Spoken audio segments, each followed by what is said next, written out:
Today's event is made possible through funding and a partnership with North Central SARE, and it's part of a larger storytelling curriculum that WFAN will be hosting on our website. So check back in June for the bundled series of webinars, podcasts, and handouts that are being crafted. I'm going to drop that link in the chat box right now so you can bookmark it. This is where we will house all of the information, experiences, and stories that we are gathering right now. So I just dropped that in the chat box for folks. What we're trying to do here is we're trying to demonstrate power through farming and food systems and how we use that power to develop marketing strategies that create the potential to make a living at what farmers and food systems folks love most. I just want to say it's an honor to be working with the amazing panel of guests here featured tonight in their roles as advisory board members for this storytelling project. All of these folks are exemplary leaders in farming and food systems, and in a very short amount of time have demonstrated a wildly amazing level of nimbleness, generosity, ingenuity, and intelligence that is a true gift to our broader food systems community. So I saw a quote on Instagram recently. I just breezed by it. And the quote was this: "Never take directions from desperation." And while I hold space for the many unforeseen challenges that happen when farming, when you really do have to take directions from desperation. But I feel like the message here speaks in this context to the building of a sturdy foundation in our sense of selves, in our stories, and at the core of our integrity, so that when we are asked, perhaps on the fly, to talk about who we are and what we're doing and why we're doing it, we have that because we've been building it. And I feel like having panels such as this evening's panel and the storytelling curriculum that we're building can help us to never take directions from desperation in that context. So we're going to begin this evening with our panelists, depending on where you are, with our panelists each providing an introduction in the style of a farmer's market introductory pitch. And we thought of this during one of our planning sessions, and props to Lisa for actually conceiving this. We thought of this as a way to begin this panel with a modeled activity that folks, audience members, can walk away with. It's a fun exercise in self-promotion, creative writing, and building your brand as yourself. And so with that, I will hand it over to our first panelist for an intro, Annie Warmke. Well, hello, everybody, and welcome. So I'm going to talk about farming after 50. And one of the things that is really vital is to consider cultural messages. So no matter what we're doing, what we're pitching, we really need to think about what are the cultural messages. So cultural messages set us up to limit our goals for the future. And we start, once we're 50 or even slightly younger, we start being told we're over the hill, especially if we're women. We're taught that we've got to create a bucket list, and it's just a way of pigeonholing us into old age. We're supposed to get medical exams more regularly, rely on medication for our health. And we're supposed to wear certain clothes and have our hair a certain way, stretchy pants and short hair. Kind of thing. And we're supposed to think about retirement with a mental health picture of someone who just does whatever they want, whenever they want, wherever they want. So you think my life would be about golf and tennis and making money and maybe investments. So that's where we're going to go when we're old. And we're going to hang with people our own age because they're interested in the same types of things. And it's also the time to buy that expensive boat or second home or convertible before it's too late to afford it. So those are the cultural messages. But what we really need to be doing is building resiliency into our lifestyle. So if you haven't been a planner, now's the time to begin. So as not to get trapped into thinking that you can't keep being a farmer or doing what you do now. Gives you feelings of purpose, but also involves physical labor and long hours of work. There's also the idea that we have messages that our demise is happening as we speak. So physically and mentally, those messages creep in and are constantly. So we need to develop relationships with people who are younger than us, and we need to make a plan for our health and stick with it.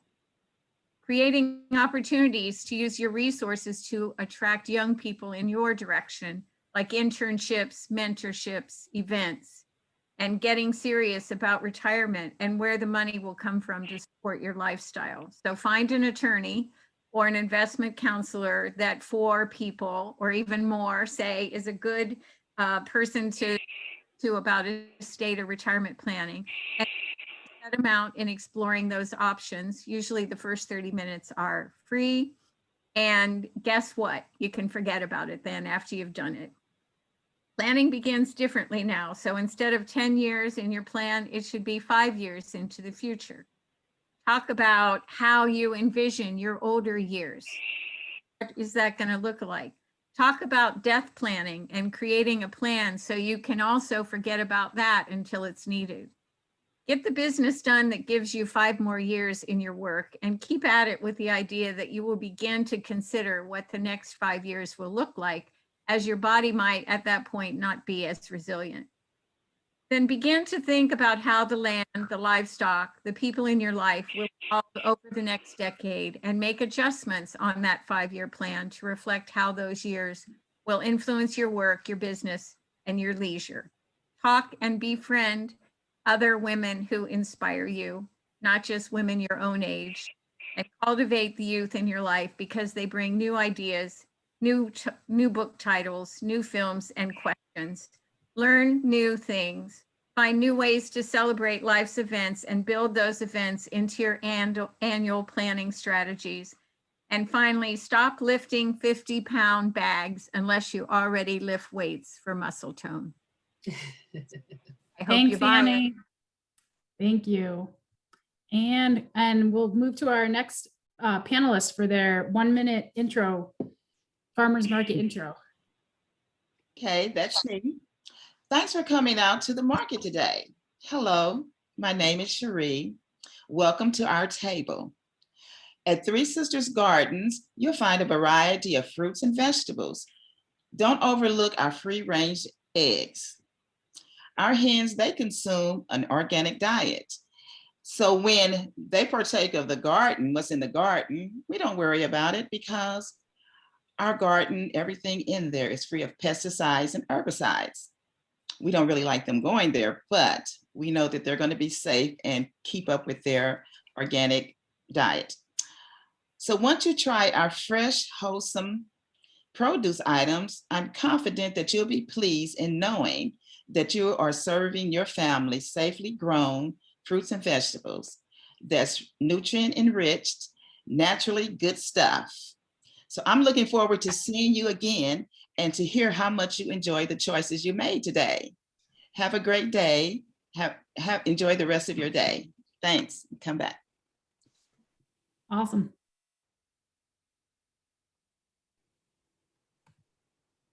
All right, I'm up next, and someone suggested for me to do this. So before I do my 1-minute intro speech, my name's Michi, and I'm going to describe myself. So for those who don't have access to video or are visually impaired, I am a young brown woman. I normally have short, black, curly hair, but today it is straight.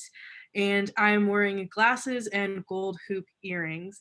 And now I'll begin my intro. So hi there, my name is Michi, rhymes with peachy, and I like growing greens. I love eating food, and I hope you do too.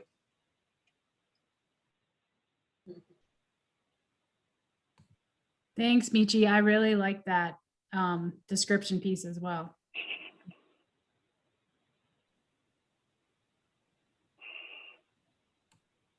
All right, I'm up next. Hi, I'm Ann Massey. I'm with Grounded Earth Farm. We're just down the road in Crown Point, Indiana. I'm a beginning farmer, been farming for 4 years now, and I grow organic fruits and vegetables for hundreds of families on just half an acre. Most people can't believe how much food you can grow on such a small amount of land. We use regenerative methods, which means it goes beyond organic. We take care of the soil first, and in doing so, we're able to take care of our bodies and our community. And you can just ask my kids, they're ages 8 and 2. They love their fruits and vegetables. They get to grow up seeing food grown right on their front yard, and they love it. I hope you'll come check us out. Great, and I'll round things out here. My name's Lisa Kiverist, and our family runs in Serendipity Farm and Bed and Breakfast here in beautiful southern Wisconsin. What did I hear you say? Oh, you have a dream of starting a farm one day, but you have absolutely no experience and you live in the city. I can so relate to that. I had an early midlife crisis in my 20s when I was doing everything my mom still calls normal, like have a job in a cubicle with a paycheck.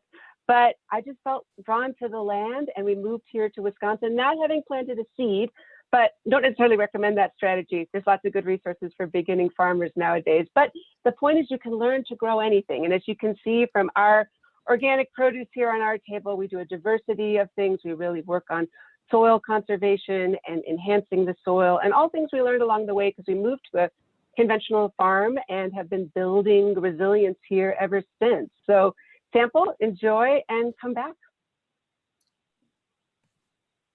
Awesome. Thank you. Thank you to our panelists for your farmers market pitches. Our first prompt for this panel invites our guests to share with us their personal point of view from their perch, their lookout point of view in their work and life in farming and food systems. And so Annie Warmke will head off our panel again. Well, let's hope I'm not as unique as everybody as I was the first time. But anyway, so what to tell as a business owner about my story? Well, when I was 54, I came back to Ohio to be a farmer, and I've been walking to this place all my life. And I realized that when we bought the land and I built a house out of garbage, I also knew that there's no financial gain in pretending that stuff just happens.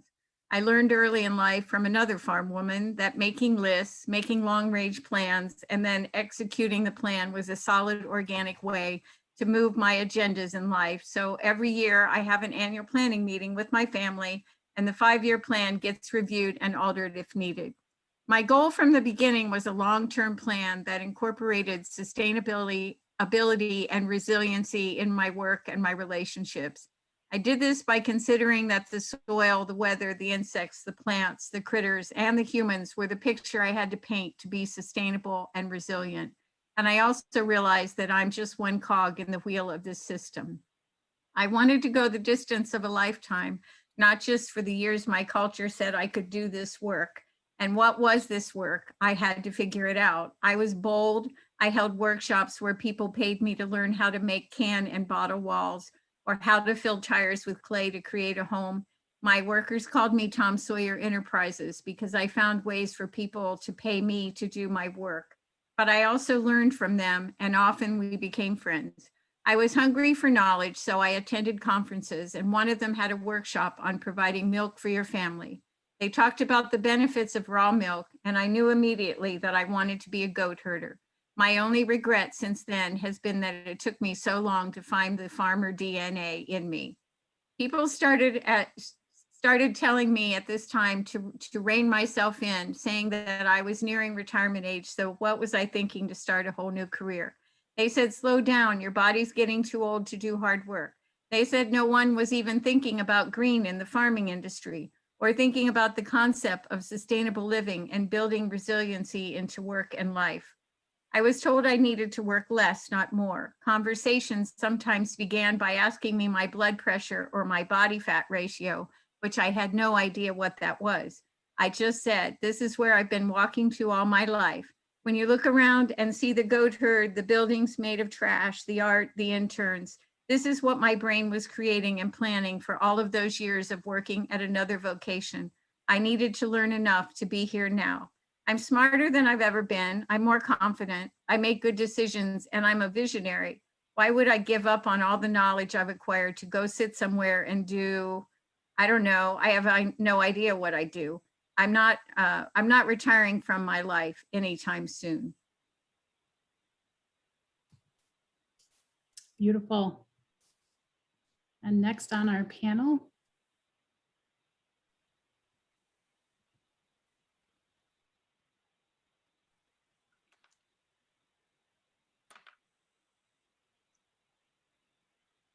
We can't hear you, Lisa.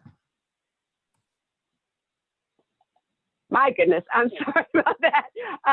I wanted to share a little bit on how we craft our point of views and our stories based on our farm stories and using those in ways that can communicate. And for me, it's all about diversification. Our farm here in Serendipity, we do a lot of different things. And how can I tell that story in a way that both moves my business and is impactful in ways that I want to see with more sustainability and more resilience in our economies and landscapes. So typically when somebody starts talking about the farmers, curious about the business, I'll often introduce diversity as, well, you know, last year we got 1,000 paychecks.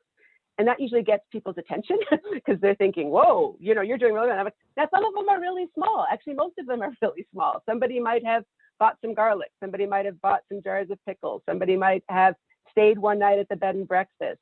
But all of those paychecks add up to a diversified business. And sometimes having a way of pitching your story in a way that's engaging and gets people's attention helps. And then you can tell the backstory. No, they're not, you know, multi-million-dollar checks, and I'm not some multi-millionaire, but I've created a story of diversity. And it's the old, you know, grandma's not putting all your eggs in one basket. That's how we operate here.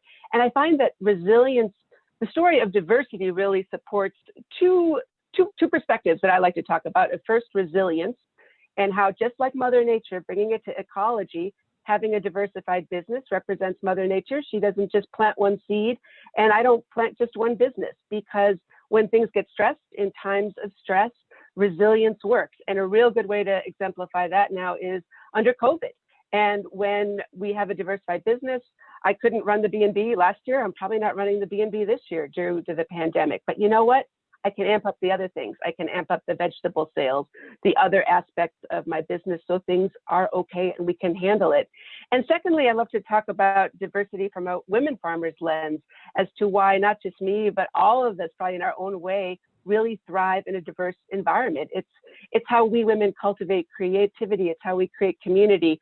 It's a little bit of, you know, just seeing all kinds of possibilities in our land. And hey, this could be a place to serve meals or have workshops, or we have an old cantina that's just the roof right now. It's an old hogshed that we made into a cantina that we use for community potlucks, and looking at our farms very creatively as inspiration for our business aspects. It's something that comes really naturally to women, and it's something to share in my story. And I love amplifying and telling the stories of other women in my community, other women farmers I know, who all do that in our own unique way. And again, diversity gives a lot of reasons to talk about diversity, I find, but it also gives opportunity to share those bigger picture stories of resilience. thanks, Lisa.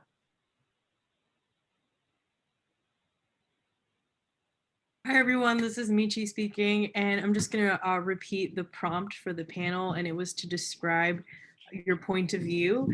And so I don't think I said this at the beginning, shame on me, but I am in Iowa City, Iowa. And so around here, when you ask people to think of a farmer, the image that pops into their head is this old white guy. And as I described earlier, for those of you who can't see me, not an old white guy.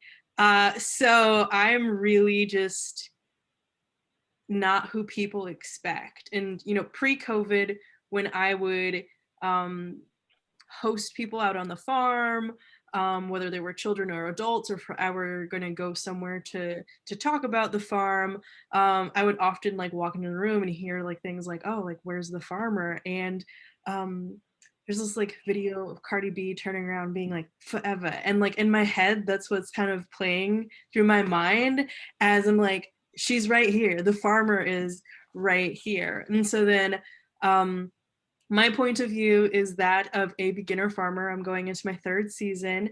I am a brown woman in a very white state, and I am queer, and I have yet to meet in Iowa another queer Black or brown farmer. And so oftentimes I feel like I know my point of view is unique because I know there's no other person like me, but I wish there were at least some comparable stories out there. And then in another additional scope lens is, yes, I'm a beginning farmer, but I don't come from any farming or gardening background at all. Everything that I've learned by doing, and it's been a steep learning process, but I tell everyone that I fell in love at first sweat. So I really feel like I was called to do this work, and I'm going to keep doing it. Thanks, Michi. I love it. I'm the farmer.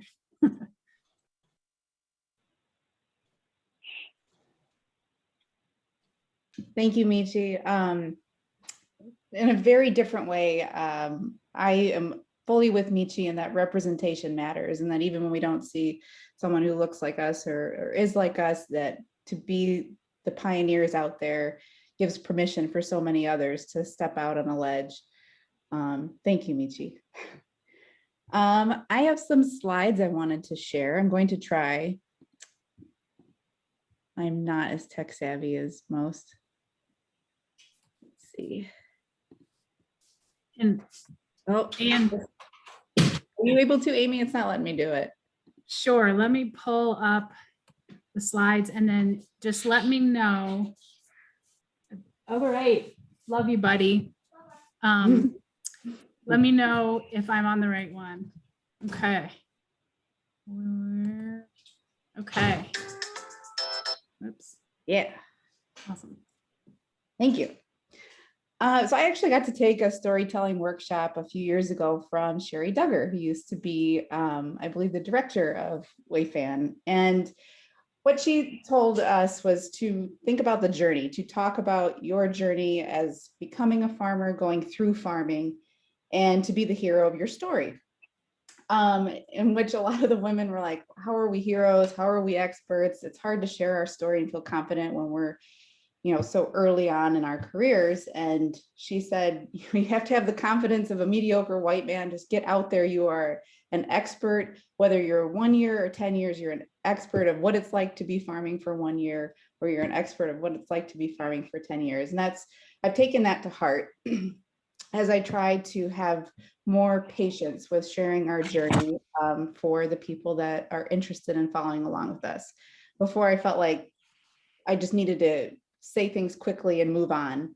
And so we've taken some time to really sit and get comfortable with my role as both a female farmer and mothering children, and to share the triumphs, the challenges, and the joys that come with that. And so I spent some time going through our family and what it is like to be on a farm, raising young children. And I get far more responses and comments and engagement talking about these personal moments in our life as farmers. I try to keep it really through the lens of farming, and I don't bring up just family business for the sake of it. I really try to always make it tie back to farming, but to give a personal window into what it's like farming with young children. We use tons of pictures, which gets people to really understand and see us as the heroes in the story. We try to balance it with pictures of food and what we're trying to sell, so it doesn't seem like we're just any old business pushing a product. We're people too. We live where we work, and we try to remind our customers of that, because some people like to just show up at the farm any random day to buy product from us. When doing a social media post, we really like to pick a theme to focus in on that day, whether it's our origin story in that first slide, Amy. I talk about how we came up with our logo and our brand name and how that tied back to meaning for us as a family. In these other posts, I talk about how challenging it is to have a toddler on my hip all the time in the field, in the kitchen. And last year, particularly during COVID, it threw a lot at women with children in general, because suddenly we had to do everything with childcare and our careers, and sharing that really connected with a lot of women who felt like we drew the short stick when it came to what had to be done to handle COVID for our families across the country. Yeah, that's pretty much what I wanted to share. Be the hero of your story. Thank you. Beautiful pictures. All righty, so I'm Cherie. And my point of view is the art of reinventing oneself. So in my late teens, I put into action my passion for planting flowers. I just love flowers so much. And I would find myself looking forward to the fall. I'm looking at the bulbs when they start bringing them out, because next year I want to figure out what new I'm going to plant in my garden for next year. So this passion actually grew from watching my grandmother, who would meticulously work in her flower garden, which really comprised her entire front yard. All flowers, no grass. And heaven forbid if you had a ball bounce over there, because everyone would look at each other like, who's going to be brave enough to go get it? Because we know that there's going to be some behind that. Someone's going to get it. Okay. But I remember hearing her, how she would sing as she would relish her own little private time, because you didn't bother her. She was enjoying her time in the planting her flowers. And everything was just so, the rose was lined up. The flowers were just so beautiful. And this is a lady that, I don't know if she even had an 8th grade education, less known high school, I'm not really sure. But everything was done in such an artful way. So the passion for planting flowers progressed into the curiosity of growing vegetables. And I didn't have any elaborate plot plan or know anything about crop rotation. None of that stuff. I just took some pole beans, threw them along the fence line, threw a couple of tomato plants in beside them, and we enjoyed it, because at that time, my youngest, she loved green beans. That's all she would eat most days. So I grew green beans for her. And that was my first introduction. So my interest in growing vegetables, it grew little by little as I began to add items to the garden, like cucumbers and greens. But this developed into a treasured pastime to grow edible food. I would spend most of my mornings in the garden. After the kids went to school, I was outside till it was time to go to work. I was either planting flowers or something, and I would be almost late to work because I just loved being outside almost every day. So I recall at points in my life leaving starter plants on my friend's front porch. I would leave them starter plants, or I would go to some of the elderly people's house that I knew, and I would plant them some tomato plants and flowers in their yard. And so by the end of the day, someone would call me and say, okay, I seen you been by my house. I know it had to be you. And of course, yes, it was me. So that's just something that I enjoy doing. And some of my friends said, I'm not going to take care of that. And then weeks down the road, they'll call and say, girl, guess what I got? These cherry tomatoes are so good. And I was like, okay, yeah, the person that didn't want me to put nothing in their pots. Okay. But moving forward in the last 5 years, I assisted many organizations centered around food and justice here on the Far East side of Indianapolis. So if you heard anything about Indianapolis, we're food deserts, and there's food deserts everywhere, of course.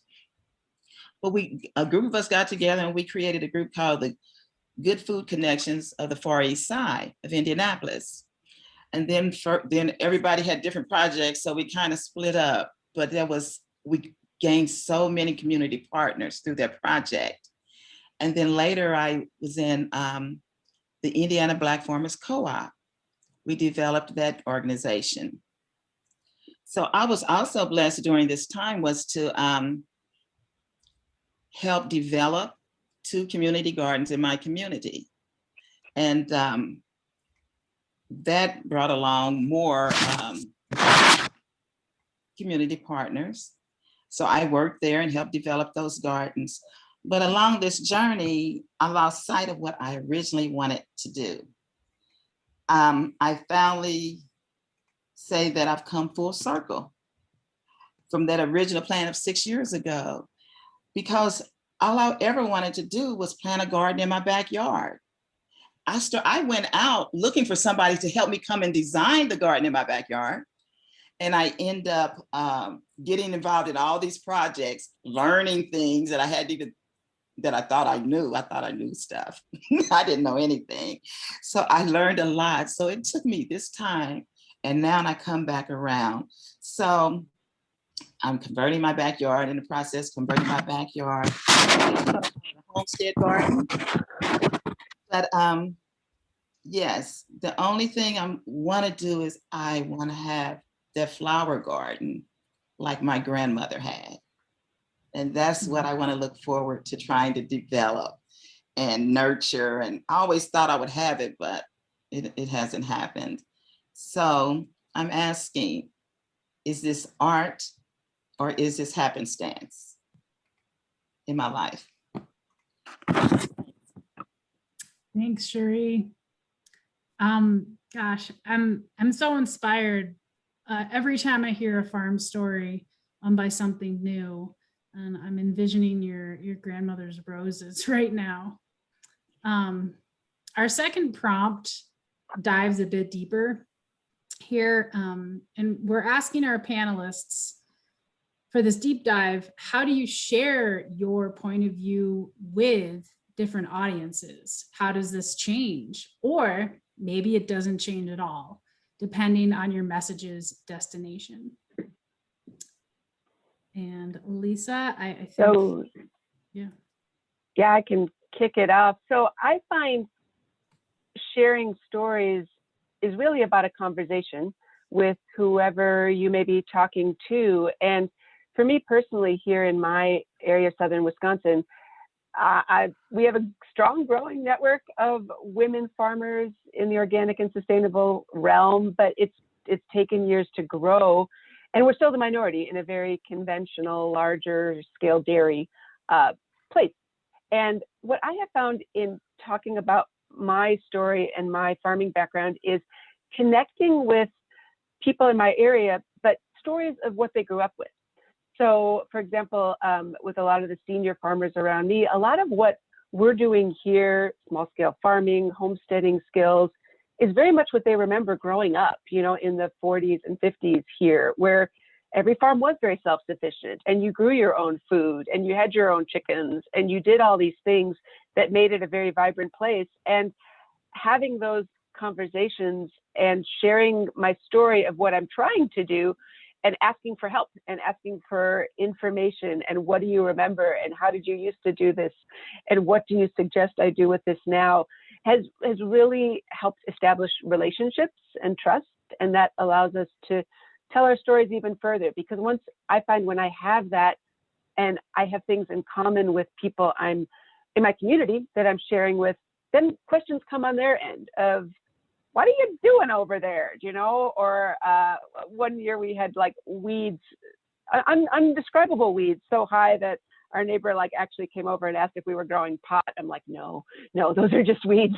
Those are pure organic weeds. But the fact that he could come over and ask that in all sincerity, and we all had a laugh over it, meant we were getting somewhere, and that's what, for me, story sharing is about, is creating those safe spaces between us where we can all share. And it is a challenge, I feel, for myself, for often us in the organic and sustainable agriculture realm, because we feel so passionate about what we're doing, and we feel so passionate about our practices and caring for the land, and we see everything as so different. I know I am very guilty of that, but it really helps, I found, to find out what we have in common and to focus on those things. And then curiosity starts, conversations start, questions start, and that's where change really happens. So I have developed a lot of respect for my neighbors who may be farming with different practices, but you know what? We share a lot of common values, and we share a lot of common interests, and that's where, again, things can start rolling from there. So I find with talking about points of view and different audiences, to start those conversations and to start asking questions and learning from who I want to connect with is really a good first step. Awesome. I want to touch a little bit on social media. When you have social media, your audience is really broad. So you're not always sure who you're targeting, because it could be certain age demographics, it could be certain geographic areas. It really changes, and I'm not too keen on spending a bunch of money on ads to target. So we've kind of structured our strategy around storytelling on social media to be somewhat formulaic, but fluid with however life goes.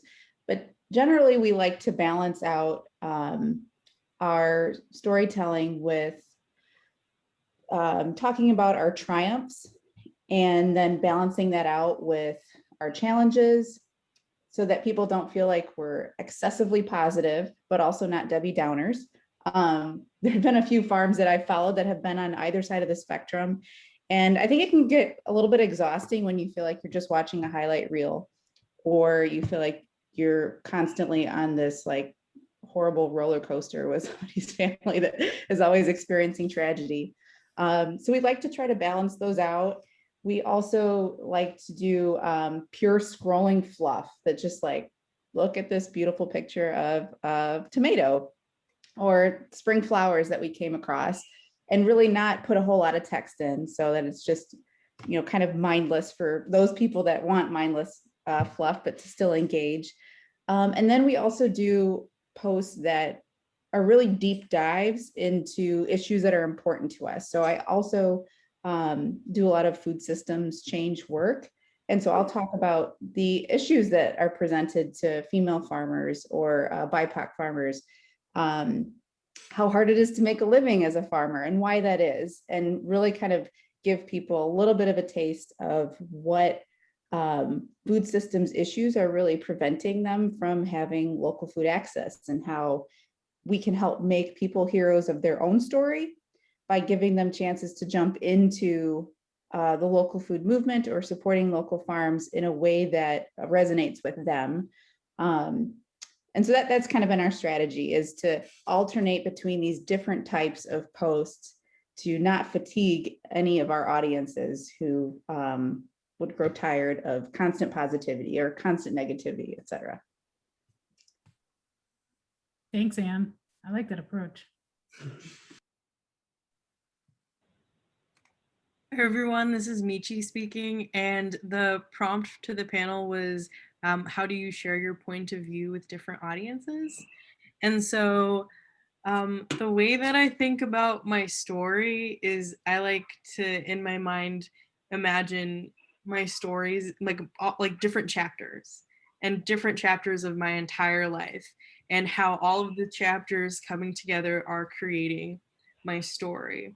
And so when I think about talking to different audiences, I'm like, okay, which chapters are going to resonate the most with the person that I'm speaking to right now? And Lisa, you kind of touched on this earlier about having conversations with people. I think a very crucial part of these conversations that you have that I've learned as a farmer, but also I do food systems work with underrepresented people in the food systems, is listening. Because if you are actually actively listening to the person, you're going to get to know about them. And if you've known me at all, like you've heard me say this at least 4 or 5 times before, but we love to listen to respond to people instead of listen to listen. And I think that's also kind of like trips us up when we're trying to tell our story, when we're trying to engage with our audiences. We're not really understanding their point of view as well. So you know your point of view. If you're at the point where I'm at, you know your point of view, you know your story. You also have to be conscious and respectful of other people's point of view. So for example, if I'm going to talk to someone who's already involved in local food systems, I'll tell them my story was, oh yeah, I was in college. I volunteered on a farm one time, and you know, it was love at first sweat, and I continued to do it. And it's more along those lines. But if I am going to talk to someone who is like no farming experience background at all, then I started a different chapter in the story. So for example, in this case, I'll tell someone, yeah, like I grew up very low income. My family was dependent on food from food pantries and field me sites. So like I never had fresh food growing up. And I made my mom cry one time because I asked her if I was ever going to eat a banana again. And I was like 5. And so imagine, you know, like your 5-year-old asking you like, am I ever going to eat a banana again? And so that's the chapter that comes up first. And I'm like, that led to me having an interest to volunteer on that farm.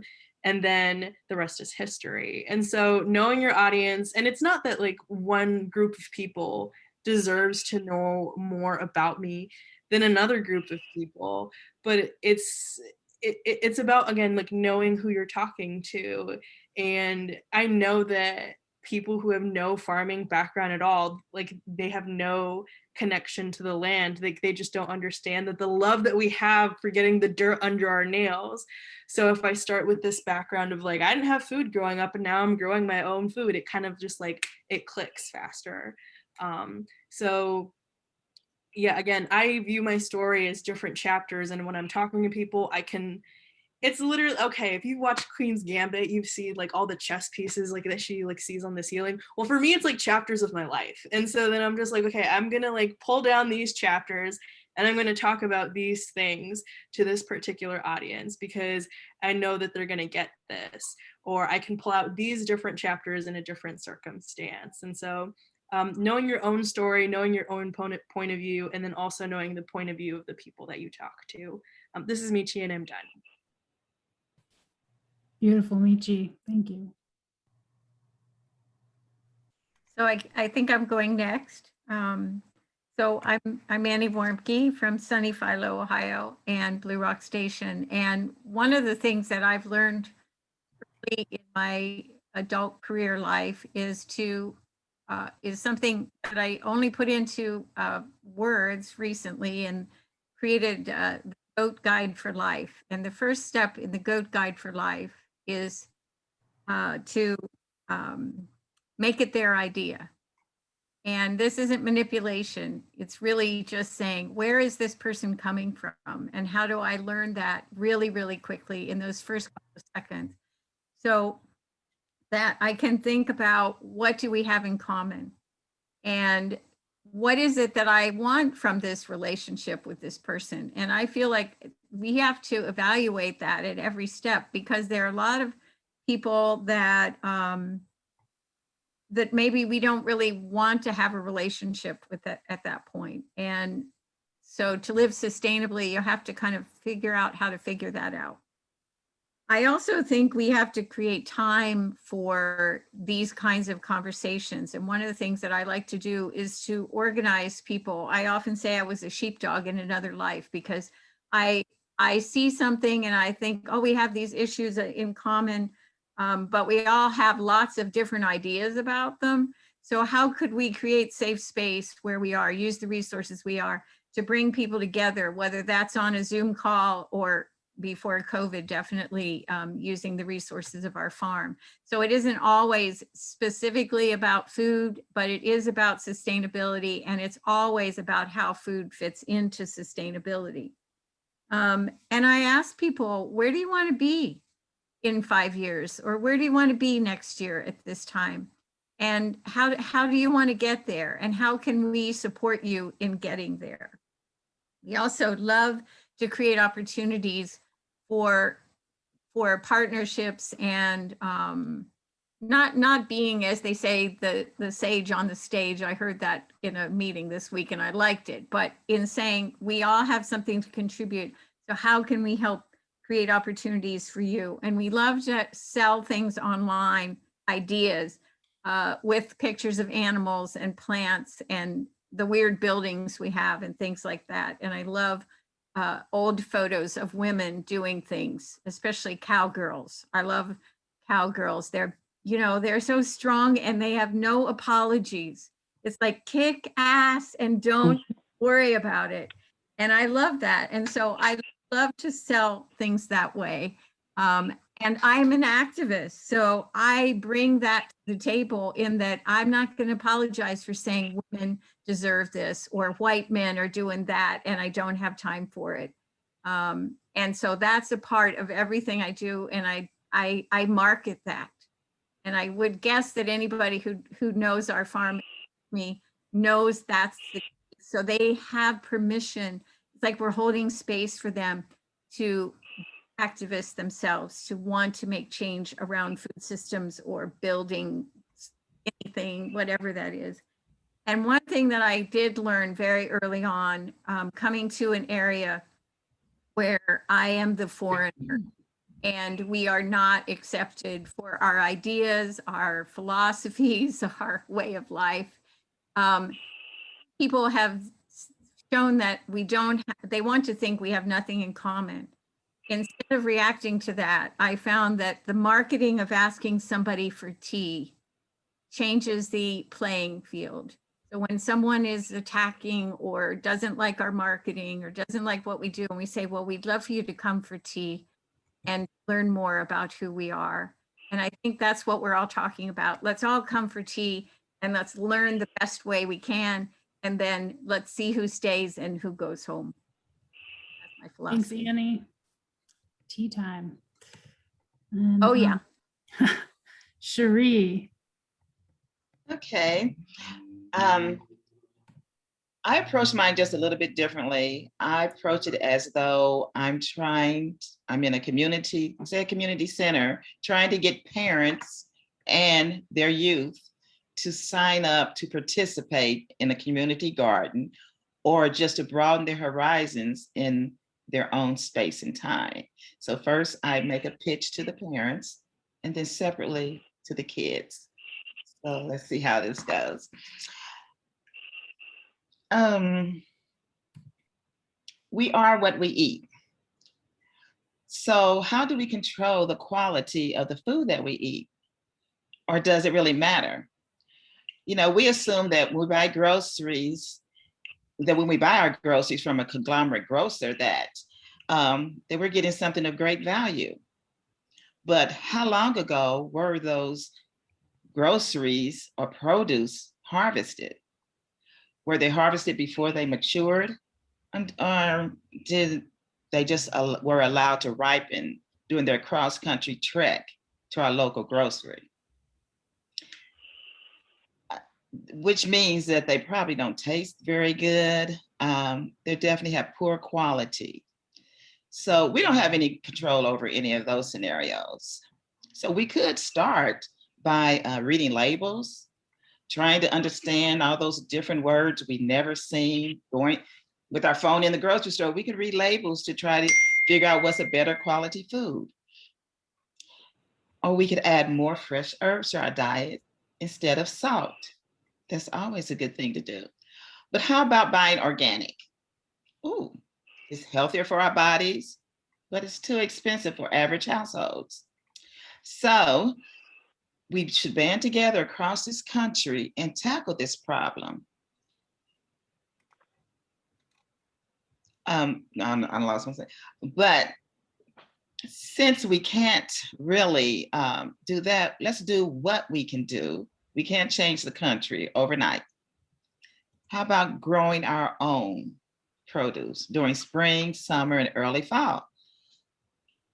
Okay, so some of you are saying that growing vegetables is not your cup of tea. Well, there are probably small farmers in your community that would love for you to stop by. How about supporting them and receive a good nutritional produce in the process? And it's probably less expensive than you would buy from the grocer. So for the youth, as youth, how can we invest in our future? Have you ever heard that you are what you eat? I know that the majority of you love McDonald's. They have the best fries. Their fries are like Lay's potato chips. You can't eat just one. So do any of you like growing things? Some females, they like their hair to be growing long. They like their nails to grow. Young men, you like seeing your money grow in your pockets. A couple of years ago, my nails grew strong and healthy. And it wasn't because I was getting regular manicures. It was because I was digging my hands in the fresh mushroom compost at the garden.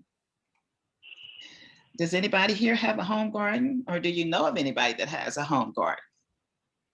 So through growing your own produce and your fresh herbs, you can have, you can curtail the possibility of getting high blood pressure, obesity, diabetes, or even heart disease. So you don't have to have an acre to do this on. Very few of us have an acre of land, but you can put pots on your balcony, your back porch, your deck, anywhere you have space. So I want to encourage you today to plant something to grow.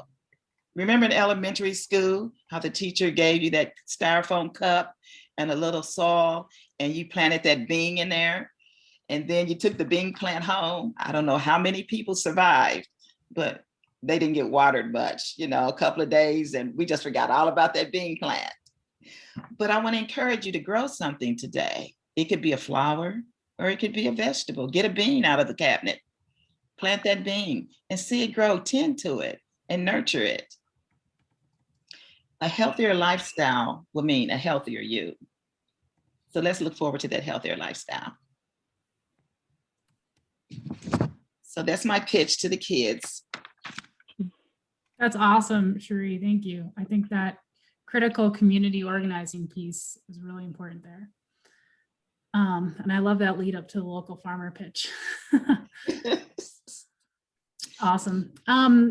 So folks and everyone here, I just want to thank everyone for showing up and being here, but a huge thanks to our panel who shared their stories with all of us, their experiences. We have a couple minutes. If anyone would like to ask Lisa, Cherie, Michi, Anne, or Annie a question, I'd invite you to go ahead and unmute yourself and ask that question or drop it into the chat box. We have a hard stop in 10 minutes, but while we're here, if anyone wants to connect with any of our panel members here, please do.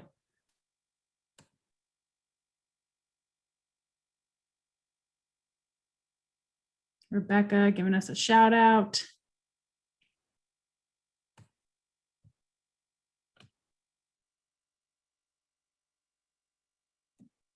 Sharon, encouraging conversation.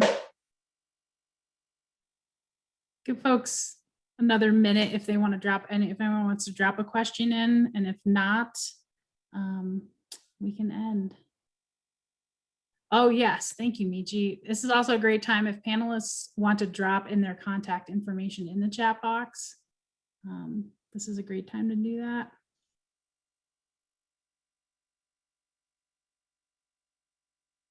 Amy, I just wanted to say thank you so much for facilitating this discussion and doing all of the behind the scenes magic. to get us here today. And thank you to my fellow panelists, and thank you to everyone who attended. Thanks, Michi.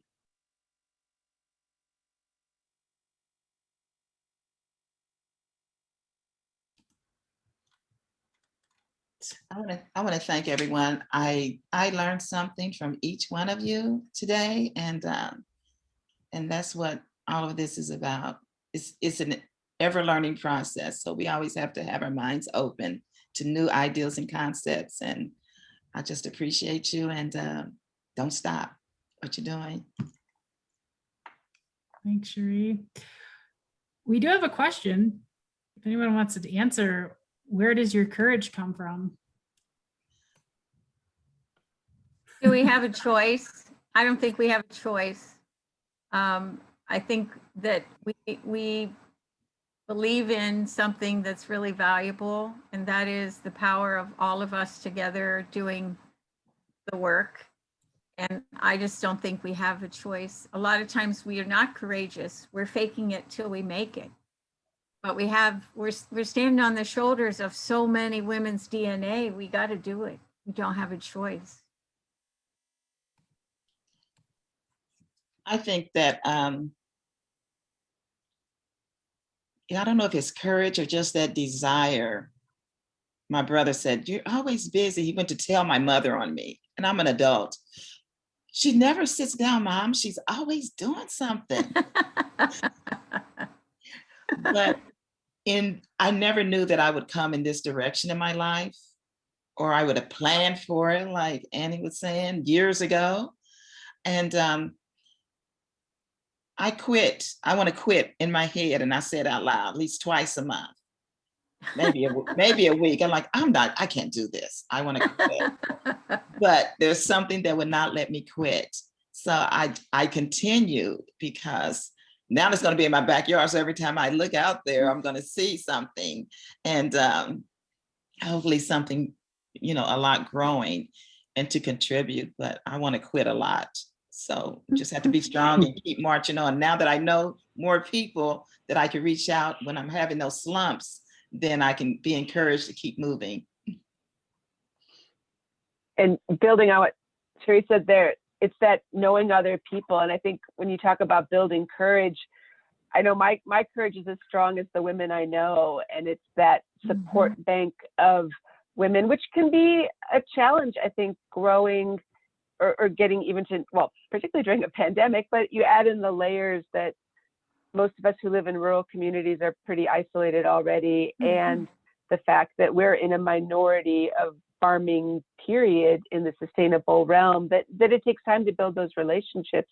But we started here where I am in southern Wisconsin like 12 years ago with the potluck. And I remember, like, I just invited any woman I knew, some I knew well, most I had met in passing, and let's get together and share. And that's grown to this day. And we really miss it during COVID, of that in person, but we have those roots of community that really help. And what happens then, I find, is when we know each other and then we see opportunities to take a risk and build our courage, we'll encourage each other. So we went locally here from like 0 female organic representation locally to, I was trying to count, over 12 women serving on county board and different township boards, different leadership positions. And that all happens because we know we have each other's back, and we're not going to be, if we talk about storytelling, we show up at a committee meeting of whatever, we won't be the only sustainable minded woman in the room. And that's a lot to know you're not alone in building courage, I found.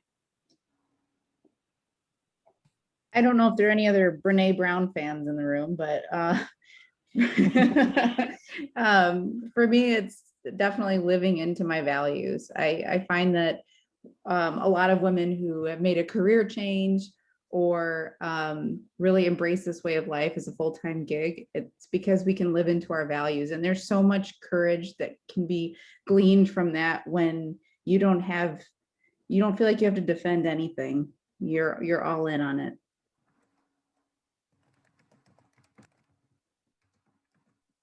I actually kind of, sorry, this is Michi speaking. I kind of think of myself, this is a cartoon, it's called Courage the Cowardly Dog.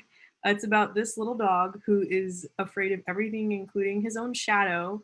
But he fights off monsters and, you know, whatever to protect his family, who just so happen to be farmers. But I think about Courage the Cowardly Dog because I had no farming background at all whatsoever. And then I come from a Caribbean family, so like the pressure to be something that raked in the millions every year was like really high. And I just, this complete career shift could, for a lot of people, could have been very scary. Like I literally had no experience whatsoever, but I did it anyway, just like the little dog does, because all of the love that I had for my community and all of the love that I had, you know, for myself and for feeding is what pushed me to keep doing it, even like on, you know, after crop failures or, you know, weather storms or, you know, the wind knocks your hoop house over or whatever. The thing that keeps me going is like I'm not like brave in the sense that I'm fearless. I'm brave in the sense that I'm scared, but I'm going to do it anyway. And so I think it's just the love that keeps me going. And then knowing that my ancestors are watching out for me. So knowing that I'm protected.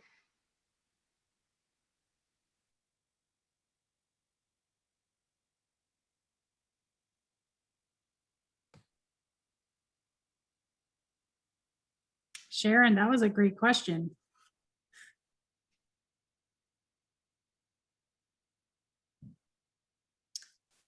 All right, folks.